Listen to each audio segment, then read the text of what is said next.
numa situação em que a gente não precisa mais do chefe autoritário, a gente mesmo se exige. Se cobra, né? A gente se cobra demais, a gente nunca está satisfeito, a culpa é permanente, parece que eu estou sempre devendo alguma coisa para a empresa ou para mim mesma.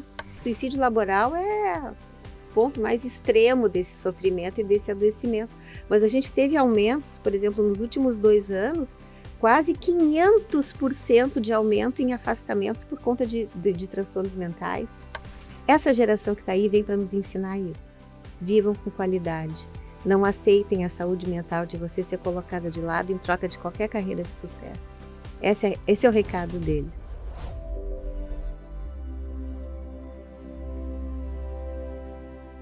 Seja muito bem-vinda, muito bem-vindo a este episódio do podcast Da Mente ao Ambiente.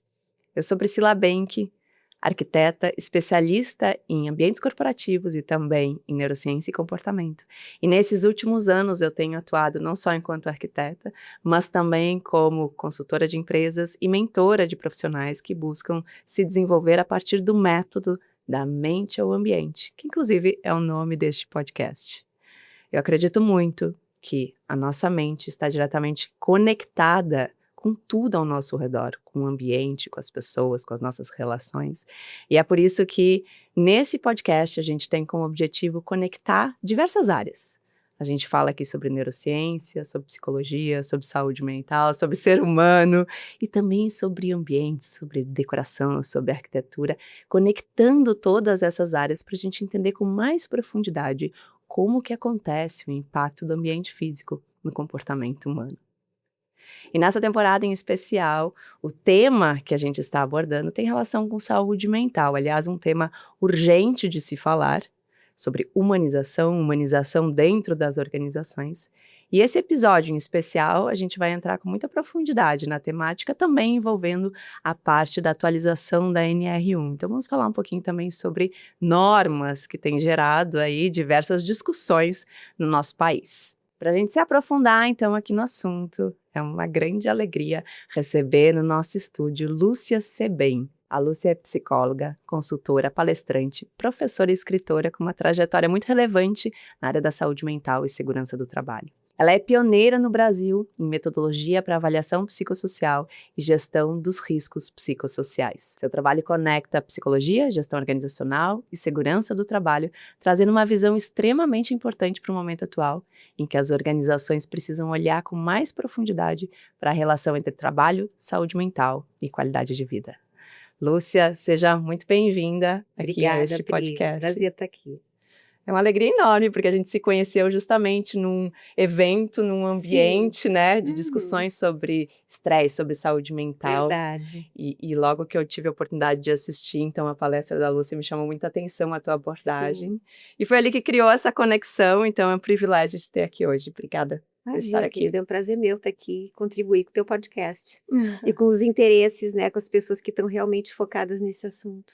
Pois é, aqui a gente faz uma mistura de assuntos, né, Lúcia? E é assim que tem que ser, né? Fica mais divertido, mais dinâmico. É isso, e tem muito a ver também até com a minha própria trajetória, que eu sempre fui buscando conectar diferentes saberes, diferentes conhecimentos para se aprofundar ainda mais, e queria muito agora entender a tua história, Lúcia. Eu me lembro que você até comentou que tinha um interesse inicial pela arquitetura. Conta um pouquinho da tua trajetória. Pois então, quando eu vi a tua caminhada, eu fiquei encantada e me enxerguei em alguns momentos. Assim, a minha opção inicial de carreira era arquitetura. E na época fiz vestibular para arquitetura e para psicologia, mas como eu Olha fui só. aprovada logo no de psicologia, segui, né? Tipo, chega de vestibular, vamos em frente. Mas a minha paixão era a arquitetura na ocasião. E claro, né, as coisas vão andando, a gente vai olhando para os lados e vai percebendo as oportunidades que surgem. Mas no fim fiz psicologia e eu acho que eu fui para o lado certo, sabe? Amo demais meu trabalho, não me vejo fazendo outra coisa. Mas aí, então, iniciei a trajetória como quase sempre acontece com quem opta pela psicologia organizacional e do trabalho. Fui trabalhar em RH, dentro de organizações, comecei pelas lojas Renner, foi minha grande escola. Passei por mais algumas empresas e depois eu entendi que era hora de eu criar asas, assim. E isso sempre foi uma característica minha. Eu queria trabalhar com aquilo que eu acreditava, não com aquilo que alguém me dizia que deveria ser. Então, assim, uns 10 anos depois de formada, 15 anos, por aí, eu já iniciei essa caminhada. E pouco tempo depois de já estar com empresa formada, com equipe e tal, surge a NR33 falando em avaliação psicossocial. A gente já está em 2006 aí. Naquela ocasião, claro, imediatamente veio a demanda de clientes, né? Lúcia, a Sim. gente tem que fazer, obrigatório, aquela coisa toda. Eu não tinha a menor ideia do que era aquilo. Sabe, meu Deus, como é que eu saio dessa saia justa, né? E fui atrás de informação, fui atrás de literatura, fui atrás de caminhos para tentar desenvolver esse trabalho. Eu não achei absolutamente nada. Não tinha literatura, não tinha Google, não tinha ChatGPT na Não época. tinha inteligência artificial naquela época. Procurei com professores, colegas, não encontrei nenhuma informação. Eu entendi que aquilo era uma página em branco. Eu vou ter que escrever essa história. Foi aí que eu comecei. Encontrei em São Paulo um cliente que disponibilizou campo de pesquisa. Nossa. E eu fui, durante uns 2 anos, eu fiquei no ensaio e erro, né? Eu acho que pode ser isso, eu acho que pode ser aquilo. Mas 3 anos depois eu consegui fazer a pesquisa na ES Brasil, Eletropaulo. Foi validada a metodologia, a empresa implantou. E aí, a partir dali, tudo começou a acontecer. Mas o que acontece depois que tu faz a avaliação do indivíduo, né? Tu percebe imediatamente que tem uma gestão de risco psicossocial a ser feita. Ela não está descolada. Não é algo ali, né, isolado. Tu avalia porque a ANR mandou. Não, tu avalia porque tu tem que fazer alguma coisa com isso. Sim. Quando tu faz uma pergunta, tu tem que saber o que fazer com a resposta. E aí começou o desafio, né? Aquilo para mim ficou muito evidente. E eu levava esse assunto para as reuniões, para as organizações, para todos os lados. Mas as pessoas, acho que não, Lúcia. Depois a gente vê isso, né? E assim foi. Imagina, 20 anos atrás, A é gente outra está falando de realidade. 20 anos atrás. Exatamente. Então, assim, eu sou teimosa o suficiente para insistir até a coisa acontecer. E agora está aí, né? Quando explode a CNR1, né, ela traz, então, não só a obrigatoriedade, mas ela traz a evidência de que existe um trabalho muito sério a ser feito, de que o estrago já é muito grande, os danos são enormes e a gente não pode mais adiar. Ela nos convida a ver o óbvio, né? Vamos falar sobre isso, Lúcia, Vamos porque eu lá. acho que esse ponto é bem importante. Inclusive, quando eu li teu livro, me chamou muita atenção, né, essa urgência por uma humanização. E isso é algo até que na arquitetura, no design de interiores, a gente também tenta, de alguma forma, abraçar, porque a gente vê que isso é um movimento da humanidade. Conta um pouquinho como que tá um panorama atual, por que de fato a gente precisa voltar a falar o óbvio, né? Porque ele se perdeu, porque as pessoas se perderam de si mesmas, né? A gente, e no Brasil em especial, a gente tem uma cultura muito forte de desenvolver carreira. Então, eu tenho que ter sucesso, eu tenho que ganhar dinheiro, eu tenho que ser uma profissional respeitada e valorizada, porque é para isso que eu existo. E em nome disso, todas as outras coisas ficam em segundo plano. Família, filhos, teu próprio bem-estar, tua saúde.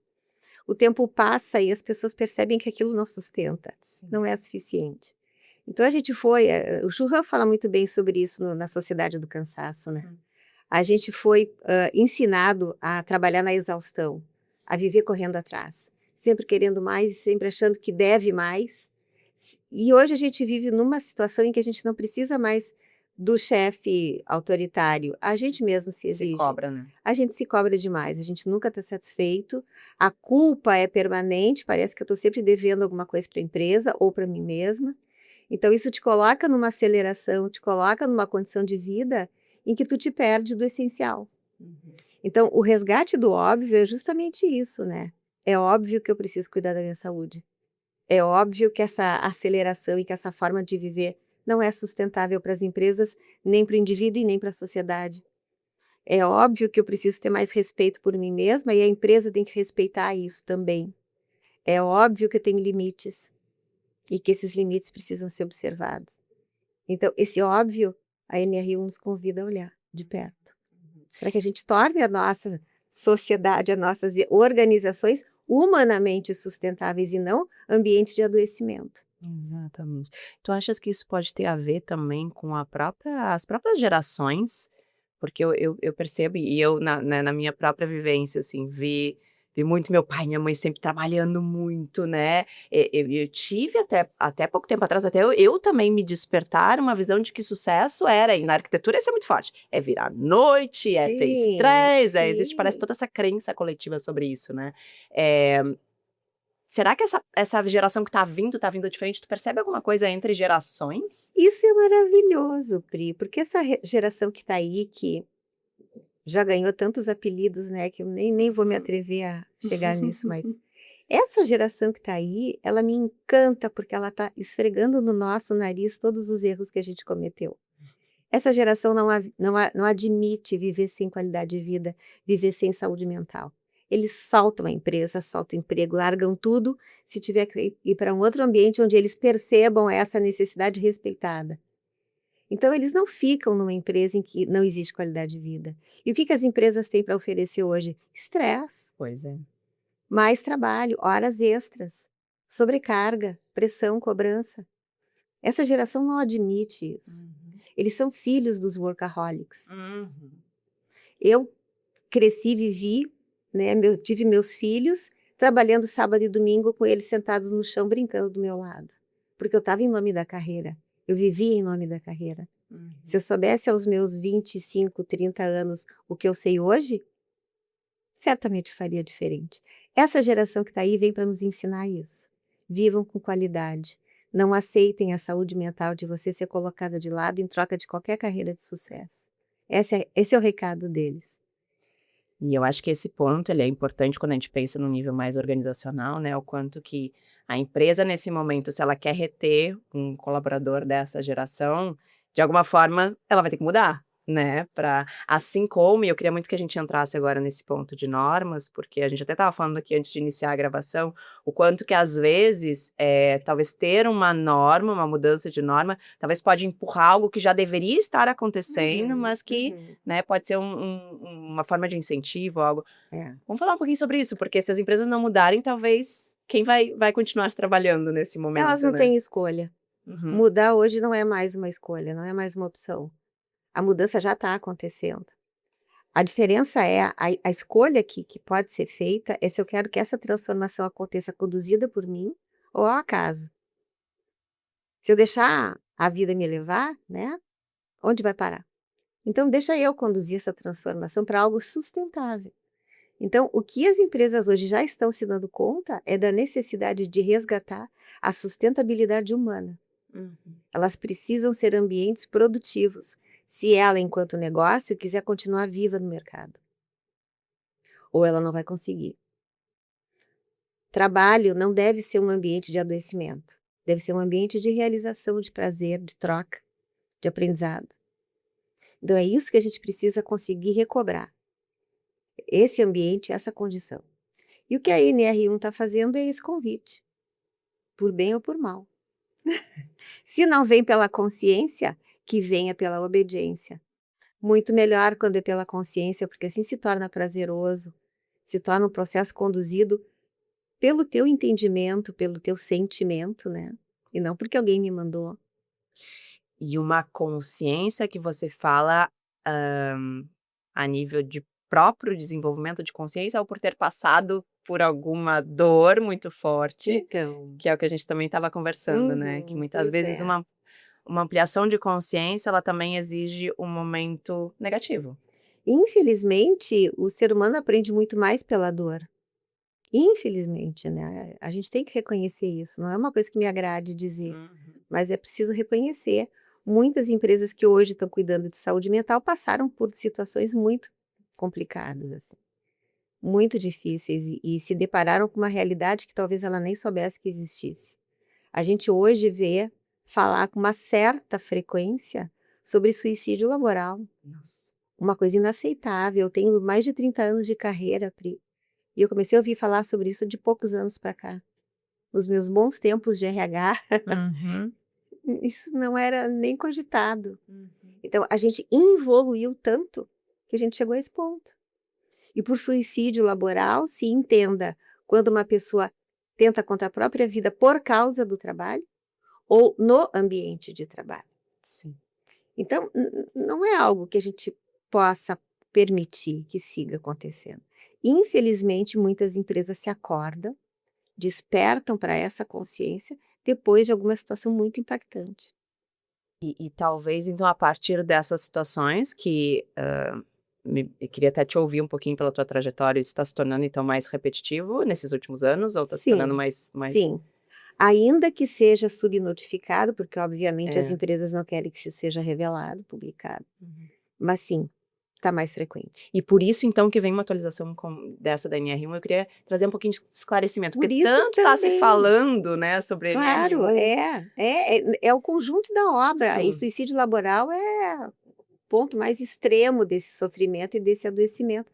Mas a gente teve aumentos, por exemplo, nos últimos 2 anos, quase 500% de aumento em afastamentos por conta de transtornos mentais. Nossa. É um absurdo, uma empresa não consegue viver desse jeito. Sim. O absenteísmo hoje se tornou tão descontrolado que ele de fato, barra, bloqueia, atrapalha, prejudica o andamento das organizações. Uma equipe que deveria ter X funcionários, diariamente tem pessoas a menos, porque tem gente afastada por transtorno mental ou porque precisa tratar de alguma questão de saúde mental. Sim. Não é sustentável. É extremamente caro. Então a gente tem o absenteísmo, a gente tem os afastamentos, Uhum. também por esse motivo. A gente tem acidentes de trabalho que acontecem por conta de questões psicológicas. O próprio risco psicossocial é um fator acidentário. Então a gente enxergando tudo isso, né, todo esse cenário, a gente entende porque que essa norma chegou. E demorou.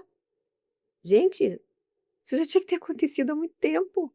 Demorou. E eu tenho ainda cá comigo as minhas esperanças de que a gente vai ter uma norma específica de saúde mental. Não só de risco psicossocial, Sim. mas de saúde mental. E é importante esclarecer a diferença Boa, eu disso ia te também, pedir né. isso. É, O que é porque tanto se conecta a saúde mental com a NR1, vamos esclarecer, o que é a claro. NR1 então? Então, tem relação, obviamente Uhum. tem relação, né. A gente percebe que muito do adoecimento decorre de uma não gestão dos riscos psicossociais.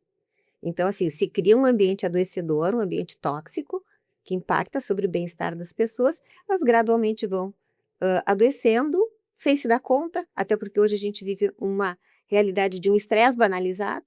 Estresse é o preço que eu pago para uma carreira de sucesso, então tá tudo bem, eu estou disposta. Basicamente isso, né. Sim.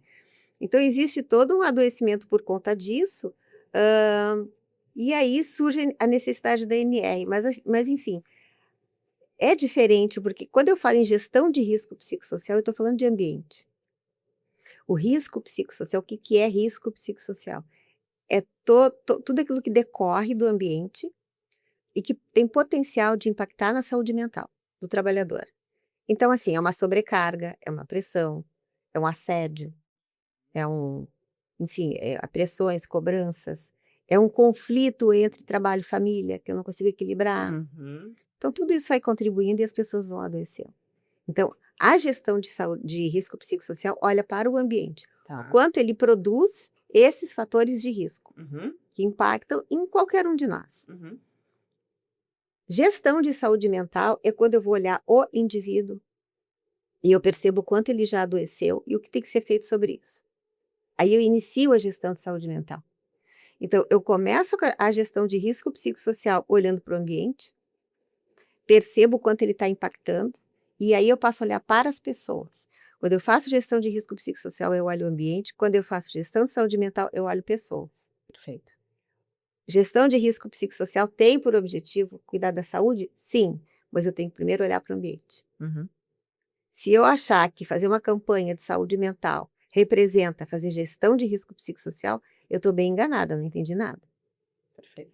Então, elas têm uma Uhum. conversa ali a ser feita entre as duas, mas elas são distintas. E Uhum. se a gente não tem essa distinção clara, a gente faz tudo errado. Faz, não, e nesse momento tanto tá se falando sobre esse assunto de forma superficial, né, eu acho que Uhum. podem acontecer esses falsos entendimentos do que de fato é Mas a é o que realidade. mais tem, Pri, Hum. é distorção, é um entendimento equivocado. Ah, ansiedade é um risco psicossocial. Não, não é. Clima é um risco psicossocial. Não é. Desmotivação não é. Uhum. Transtorno mental não é. Estresse não é risco psicossocial. Isso é muito importante. Gente, entendam, o estresse não é risco psicossocial. Estresse é uma decorrência do risco psicossocial, é a consequência dele. Uhum. Estresse não é uma coisa que surge no ambiente. Uhum. Estresse é o que eu estou fazendo comigo mesma, que estou permitindo que esse estresse se forme. Uhum. A responsável pela minha saúde sou eu. Uhum. Isso não se terceiriza. Eu não posso de forma alguma esperar que a empresa decida o que fazer com a minha saúde mental. Ou o meu líder, ou o meu time. De jeito nenhum. É intransferível. Então, assim, toda essa transformação que a CNR1 está propondo e está fazendo, porque está um vucu-vucu que não termina mais, parece. Ela também nos impulsiona a perceber o que eu faço por eu mesma. Sim. O quanto eu me cuido, o quanto eu olho para as minhas demandas, respeito os meus limites e trato de tornar a minha vida agradável, prazerosa e saudável. Eu não tenho que aceitar o que me impõe. Eu não tenho que cumprir padrões. E o que a gente é ensinado a vida inteira? A ficar dentro do quadradinho, a seguir a manada. Sai da manada, vai dar uma sensação de isolamento, de solitude, vai. Isso é liberdade. Isso é saudável. E aí é a questão da consciência. Sim. Então, quando tu experimenta esses... Aí eu começo a me dar uma coisa na outra, né, Pri? Então, quando tu experimenta esse desprendimento da obrigatoriedade de manter os padrões sociais, tu percebe que tu pode fazer por ti mesmo. Aí começa o autocuidado. E eu acho que esse ponto que você trouxe, Lúcia, é tão importante da gente ter essas clarezas, porque tem várias pessoas expostas no mesmo ambiente a esses riscos, mas vão reagir Claro. de forma diferente, né? Uhum. E isso vai ser influenciado pelas próprias escolhas delas, como tu bem falou, né? Pelo Perfeito. autoconhecimento dela, pelo estilo de vida dela, pelo enfim. E tu sabe que a gente vê isso também acontecer muito na forma como as pessoas respondem aos estímulos físicos do ambiente. E eu Isso. queria que a gente começasse a costurar um pouquinho, porque eu vejo muita conexão aí. Total. Porque quando a gente faz um projeto de um ambiente dentro de uma organização com uma determinada intenção, então eu quero, né, e aqui a gente trabalha sempre com intenções positivas, então é uma sala de reuniões que eu quero que as pessoas estejam mais criativas ali. Sim. Então eu vou colocar elementos para ajudá-las Estimular. a estimular a criatividade. Mas claro que, por mais que eu siga evidências científicas, que já demonstram que algumas cores podem ter um determinado estímulo, ou que a vegetação vai impactar, as pessoas individualmente também respondem de forma diferente. Uhum. Né? E é muito interessante porque quanto mais a gente consegue daí se aproximar e se aprofundar no usuário, e isso é uma prática que a gente faz hoje nas organizações, de conversar com as pessoas, entrevistá-las, aplicar algumas ferramentas, a gente começa a ver que existem padrões ambientais que cada uma carrega, Claro. que vem às vezes desde a infância, que é uma cor que a gente coloca aqui, nossa, isso me lembra lá a casa da minha avó. Olha que delícia. Né? Então, isso para mim tem sido cada vez mais um aprendizado da complexidade que é o ser humano, né? Que de fato talvez a gente não vai ter uma receita de bolo pronto ou um ambiente que vai impactar da mesma forma todo mundo, mas eu acho que também é uma demonstração do quanto que tudo ao nosso redor, tudo ao redor das pessoas vai gerar um impacto. Com E por certeza. isso que eu tenho que ter muita responsabilidade na hora de escolher o que eu vou incluir no Sim. ambiente, né? Faz sentido isso para ti? Total. Total. E tu enxerga alguma relação, porque, né, a partir de toda a tua experiência, tu já deve ter entrado em muitas empresas. Qual é a tua percepção sobre o ambiente físico também? A gente pode pegar um exemplo muito claro e fácil que todo mundo vai identificar. Vocês já devem ter visto em algum lugar, enfim, o ambiente da Google. Uhum, Por que ele é assim? Porque ele foi desenhado para atrair o público jovem. Eles uhum, querem os jovens, eles querem os melhores de mercado. uhum. Essa é a política da Google de gestão de pessoas. Então eles criam um ambiente cheio de puff colorido, com um barzinho, com snacks free para todo mundo o tempo todo, e quadras de vôlei, de rede para deitar e descansar. Olhando aquele ambiente, parece assim, puxa, aqui todo mundo faz tudo menos trabalhar. Só que não.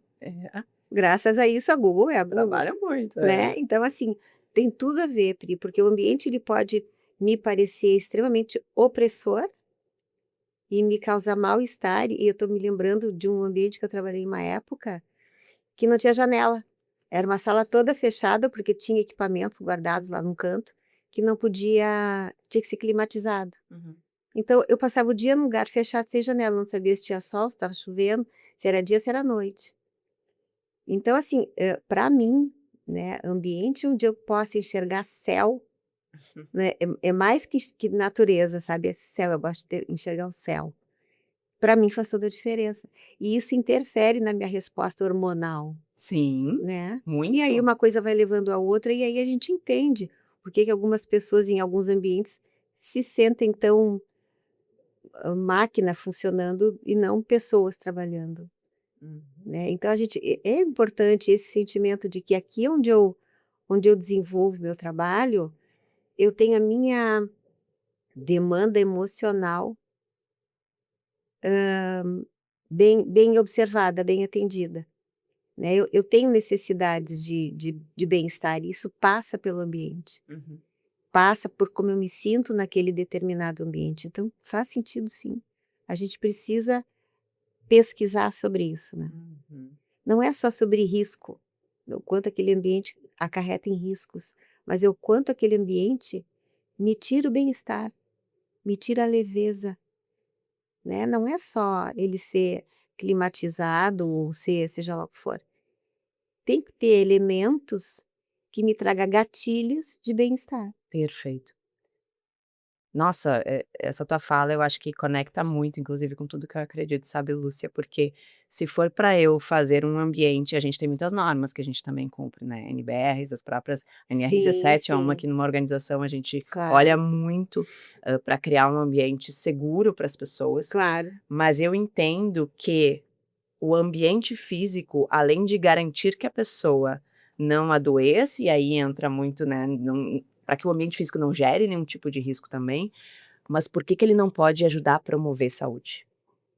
A promover saúde mental, porque é isso que tu falou. Deve. Daqui a pouco tem esse gatilho, que pode ser às vezes uma vegetação, que a gente tem muita evidência hoje que mostra o Uhum, quanto que dá mais prazer para as uhum, pessoas, e que vai auxiliar elas a se sentirem melhor, se sentirem claro, mais leve, né? claro. Então eu acredito muito nesse olhar também para o positivo, tá, como é que eu posso criar um ambiente que vai ajudar a pessoa a se Exatamente, sentir melhor? exatamente.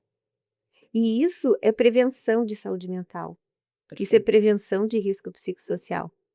Então quando a gente quer, dentro da organização, promover saúde mental, a gente faz a gestão de risco psicossocial, que representa olhar para o ambiente Uhum. e tornar ele humanamente sustentável. Mas aí tu traz um ingrediente a mais, Pri, que eu acho super importante. Não é só ele ser, seguro Uhum. e evitar adoecimento, mas é ser promotor de bem-estar. É ele ter elementos que me inspiram coisas boas, assim. Uhum. Eu não sei dizer porquê, mas eu me sinto bem aqui. Sabe isso? Exatamente É isso. por aí. Então não é só a prevenção, mas é a promoção do bem-estar. É exatamente isso. E aí, gente, preciso falar que aqui nesse podcast a gente tem uma tradição que cada convidado que vem, eu peço para enviar previamente um ambiente que inspire, um ambiente de trabalho que inspire. E daí quando eu convidei a Lúcia também para mandar a sua imagem, veio essa imagem espetacular aí que vocês estão vendo na tela de um momento de trabalho. Conta um pouquinho, Lúcia, sobre o que que te chamou a atenção em me Pois enviar é. essa imagem? Eu fiquei em dúvida entre 2, né, Pri, mas o que tinha em comum entre as 2 imagens era justamente o que eu falei há pouco, o quanto de céu Aham. eu tenho enquanto eu trabalho.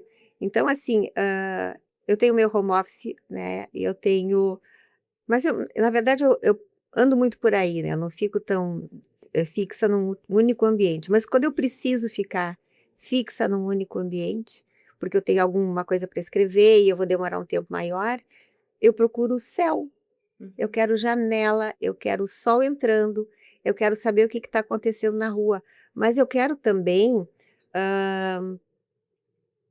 natureza, né, a natureza em todas as suas formas ela me recarrega e me reseta. E eu não quero barulho. Deus do céu, barulho de motor, barulho de assoprador, cortador de grama, Sim, não, não, socorro. Aquilo para mim é um silêncio. gatilho de estresse, é o contrário. Aham, Então, assim, no momento em que eu sei o que me estressa, eu evito. sim. No momento em que eu sei o que me faz bem, eu busco. E assim tu vai compondo esse ambiente. Uhum. Eu me dei conta disso, assim, eu preciso de natureza, eu preciso de céu. Então, meu home office é um cantinho lá da minha casa, que era uma sacada, Aham. e que eu fechei com vidro, deixou de ser sacada e se tornou um escritóriozinho. Então é ali que eu fico, é ali que eu me inspiro e ali eu me sinto bem. Se eu tiver que ficar vários dias ali, eu vou ficar muito bem. Impressionante, né, o poder da natureza. Os médicos já Total. recomendam, Total, né. já tá, a medicina já entendeu o poder anti-inflamatório do grounding, por exemplo. Exatamente. Incrível isso, né? Que é essa concentração de células receptoras que a gente tem nos pés, né, e poder colocar o pé na terra, o pé no chão.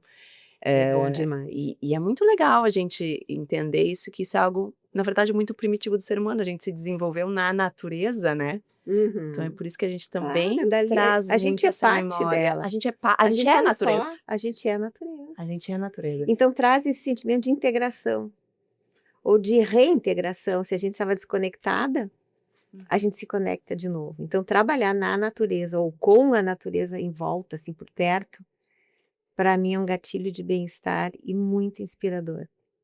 Eu descobri isso no meu tempo de faculdade, É mesmo? ainda era aluna de psicologia, Aham. e eu ia para o sítio do meu pai e eu colocava o computador na varanda e ficava de frente para um verde lindo e maravilhoso.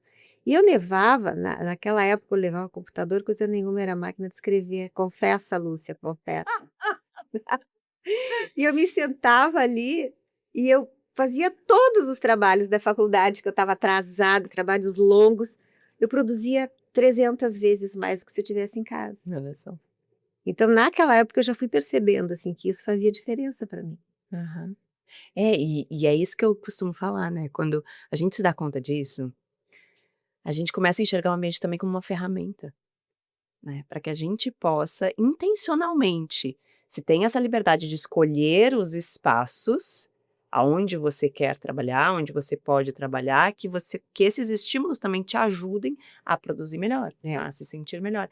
Claro que às vezes dentro de uma organização, e até a gente estava falando um pouquinho anteriormente sobre isso, às vezes tu não tem muitas escolhas, né. Então, quando existe a possibilidade da gente criar diferentes oportunidades de lugares de trabalho dentro de um escritório, e não precisa ser um escritório imenso, isso a gente pode fazer às vezes dentro de pequenos espaços, mas criar Uhum. estímulos diferentes, para que a pessoa possa escolher onde ela quer Claro. levar o seu notebook e sentar para trabalhar. Perfeito. E por que não as organizações não criarem ambientes que promova a ambiência, que promova esse bem-estar, Exato. que leve alternativas para as pessoas. Ah, eu gosto de trabalhar num lugar mais ensolarado.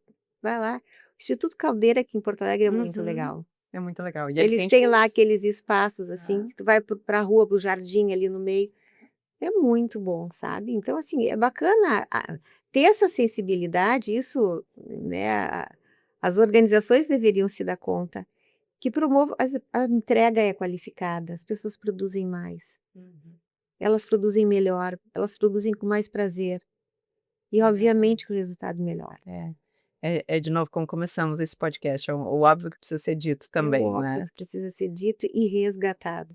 Eu até estava com um cliente, recentemente, e a gente estava conversando que foi totalmente reformado o espaço, e assim, uma empresa muito humanizada, que se pensou muito na qualidade dos ambientes para os Uhum. colaboradores, e a gente estava falando do impacto que isso pode ter, porque cada um ali vai começar a se dar conta do quanto que às vezes poder enxergar a luz do sol, de ter um verdinho, enquanto isso faz bem, daqui a pouco na sua própria casa, na sua família, tá lá botando Tu verdinho, sabe o que eu tá se considero expondo é mais, perfeito, né. eu considero um indicador para a organização, aquele profissional que não sofre no domingo de noite, Uhum, e que chega na segunda de manhã super animado. uhum. Então, por que as organizações não criarem ambientes assim, em que as pessoas não sofram no domingo? Porque hoje eu vejo o contrário, Pri. Eu vejo pessoas me relatando crises de ansiedade no domingo à noite. Pois é. Elas não sabem que é uma crise de Uhum, ansiedade, mas eu percebo pelo relato. uhum. Então, gente, olha que ponto chegou. Não é mais só o mau humor de assistir o Fantástico, porque ele é indicador de que Já é está o acabando o gatilho, fim de é. semana, né. Não, é o sofrimento de pensar que eu tenho que voltar para a empresa amanhã de Uhum, manhã. uhum, E se fosse o contrário? uhum. "Ai, amanhã, segunda-feira, vou trabalhar no meu ambiente maravilhoso, com pessoas que eu amo, fazendo coisas que eu gosto". Por Muda que não? Por completamente. que não? É ilusão? É utópico? É mundo de Alice? Por quê? Uhum, Por que que isso não pode ser real? uhum. O adoecimento pode ser isso, a gente pode aceitar tranquilamente, né? Então, assim, gente, é hora de virar a chave. E a hora de virar a chave. Total. E olha, e sério, não é tão difícil assim. Aliás, nem é difícil. É muito mais fácil e simples do que manter ambientes tóxicos, manter o adoecimento que está galopante. Uhum, Muito mais fácil. uhum. Todo mundo ganha. Todo mundo sai ganhando. Todo É mundo. esse o ponto. E eu acho que a gente já está se encaminhando agora para o final do nosso podcast, mas eu acho que também quem está nos ouvindo aqui, ficou provavelmente até agora ouvindo, também tem essa percepção e essa consciência, porque Eu tenho isso é. certeza disso. Talvez essa conversa vai estar despertando outras pessoas a seguirem adiante e talvez seguirem nesse caminho e ter ampliado a consciência, né, Lúcia? Sabe uma coisa que eu costumo dizer assim? A gente é diferente em muita coisa. As pessoas pensam diferente, acreditam em coisas distintas, têm um gosto diferente, têm um jeito de viver diferente, cada um do outro. Mas a gente é idêntico, Pri, a humanidade inteira é idêntica na vontade de viver feliz, com saúde e com bem-estar. Nisso, nós somos todos iguais. Então, bora, né? Falta buscar Vamos essa, fazer né? isso. Vamos lá, Vamos vamos lá. fazer acontecer. Ai, Lúcia, amei. Eu acho que só uma mensagem final agora para esse podcast. E eu gosto muito de trazer insights, né, e despertar quem está nos ouvindo. E queria te provocar também um pouco. Tu contou um pouquinho da tua jornada, tu contou, inclusive, né, tua intenção sobre esse assunto, a tua vontade sobre esse assunto há 20 anos atrás. O que talvez tu falaria para a Lúcia lá do início? Que pudesse talvez, não sei, ter acelerado algo ao longo da tua jornada, algo que talvez quem está nos ouvindo possa te ouvir agora e ter um insight, ter um aprendizado, ter um conselho. Desacelerar. Desacelerar e olhar para dentro. Porque nosso grande engano é viver acelerando e olhando para fora. Uhum. E querendo mais, e achando que pode mais, e tem que superar, e tem que bater meta, e tem que enfrentar desafios. Eu escuto muito isso, das pessoas que tu planeja para tua carreira. Eu quero novos desafios. O que é novos desafios? Será que a gente já não tem o suficiente para viver bem? Precisa ter novos desafios? Então, assim, desacelerar e parar de olhar tanto para fora, olhar para dentro, que para mim faz sentido. Perfeito. Quando eu comecei a trabalhar com esse tema há 20 anos atrás, o que mais me prendeu, me chamou a atenção e me fez realmente querer me debruçar foi o tanto de propósito que ele tinha. Eu estava muito enjoada de um trabalho muito tarefeiro, repetitivo, muito coisificado. Esse tema trouxe propósito, trouxe sentido. Então, quando a gente consegue desacelerar e olhar para dentro, a gente encontra o sentido. Nossa, E aí vem a consciência. aí vem a consciência. E nada mais te se segura. move, né? E aí, ó, o céu é o limite, só vai. Ai, lindo. Maravilhoso conselho. Lúcia, foi sensacional. Adorei, adorei. Foi muito bom. Eu tenho certeza que quem nos ouviu também. E daí, se alguém quiser seguir te acompanhando, como é que pode ter acesso a ti, uma rede social? Ou como é que é mais fácil? A rede social que eu mais produzo conteúdo é no Instagram. Tá. LinkedIn também, eu tenho um canal no YouTube, mas o canal do YouTube eu não tenho dado muita atenção, não, confesso. Mas Instagram sempre tem. É Lúcia Sebem Oficial. Doce ser bem oficial. Muito obrigada. Eu que agradeço, querida. Foi um Adorei prazer aqui. enorme, adorei. Quero agradecer também quem nos assistiu até aqui. Para você saber dos próximos episódios, também te convido a nos acompanhar nas redes sociais. No nosso Instagram, a gente também compartilha a programação dos nossos próximas conversas aqui deste podcast. Aproveito também para reforçar que esse podcast faz parte, então, de uma produção da qualidade corporativa e também tem o apoio de diversas empresas que acreditam nesta conexão entre mente e ambiente. Obrigada pela sua audiência e até o próximo episódio.